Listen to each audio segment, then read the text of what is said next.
Hi friends, ഞാനിന്നിവിടെ oats rolled ചിക്കൻ്റെ ഒരു റെസിപ്പി ആയിട്ടാണ് വന്നിട്ടുള്ളത്. അതിന് വേണ്ടിയിട്ട് ഞാനിന്നിവിടെ എടുത്തിട്ടുള്ളത് ചിക്കൻ്റെ ഡ്രം സ്റ്റിക്കാണ്. ഡ്രം സ്റ്റിക്ക് ഉപയോഗിച്ചിട്ടാണ് ഞാനിവിടെ ഇന്ന് ഇത് ചെയ്തെടുക്കുന്നത്.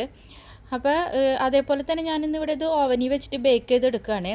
അപ്പോൾ ഞാനിന്നിവിടെ യൂസ് ചെയ്യുന്ന സെയിം മസാല ഉപയോഗിച്ചിട്ട് നമുക്കിത് വേണമെങ്കിൽ ഓയിലിലിട്ടിട്ട് നമുക്ക് പാനിലിട്ടിട്ട് പൊരിച്ചെടുക്കുകയും ചെയ്യാം. അപ്പോൾ അതിന് വേണ്ടിയിട്ട് ഞാനിവിടെ ഒരു 12 പീസ് ചിക്കൻ്റെ ഡ്രം സ്റ്റിക്ക് സ്കിന്നൊന്നും കളയാതെ നല്ല ക്ലീനാക്കി വെച്ചിട്ടുണ്ട്. അപ്പോൾ ഇത് സ്കിന്ന് കളയാതെയാണ് നമ്മൾ ചെയ്തെടുക്കുന്നത്.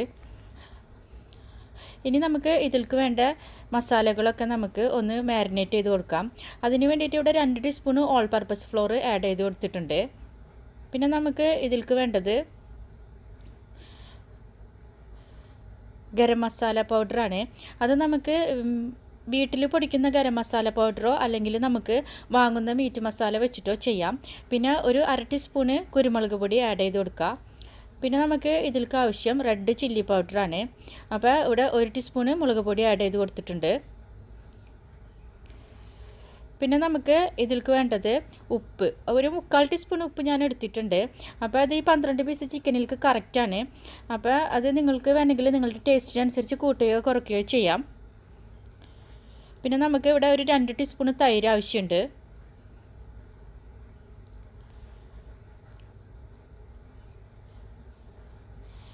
പിന്നെ നമുക്ക് വേണ്ടത് ഇഞ്ചി വെളുത്തുള്ളി പേസ്റ്റാണ്.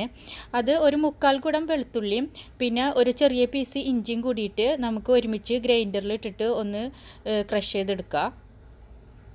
അത് 1 ടീസ്പൂൺ ആഡ് ചെയ്ത് കൊടുക്കുക. പിന്നെ ഞാനിവിടെ ബട്ടർ മെൽറ്റ് ചെയ്ത് വെച്ചിട്ടുണ്ട്. അത് 1 ടീസ്പൂണിൽ തന്നെ 2 ടീസ്പൂണ് അളന്നിട്ട് ആഡ് ചെയ്ത് കൊടുക്കുക.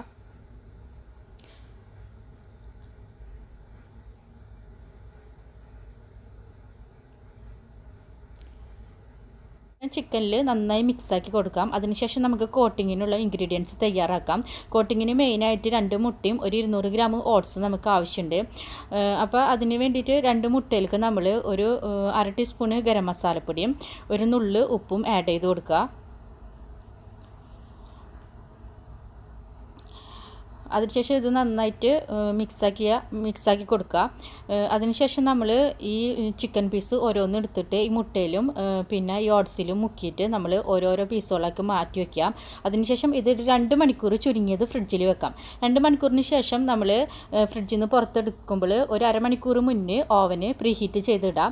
ഒരു 220 ഡിഗ്രിയിൽ 30 മിനിറ്റ് പ്രീഹീറ്റ് ചെയ്തിടാം. അതിനുശേഷം നമ്മൾ ഒരു ബേക്കിംഗ് ട്രേയിൽ ഒരു ഓയിൽ പേപ്പർ വെച്ചിട്ട് അതിൽ നമ്മൾ ഈ ചിക്കൻ നിരത്തിയിട്ട് നമ്മൾ 220 ഡിഗ്രിയിൽ 30 മിനിറ്റ് നമുക്ക് ഈ ചിക്കനെ ഒന്ന് ബേക്ക് ചെയ്തെടുക്കാം.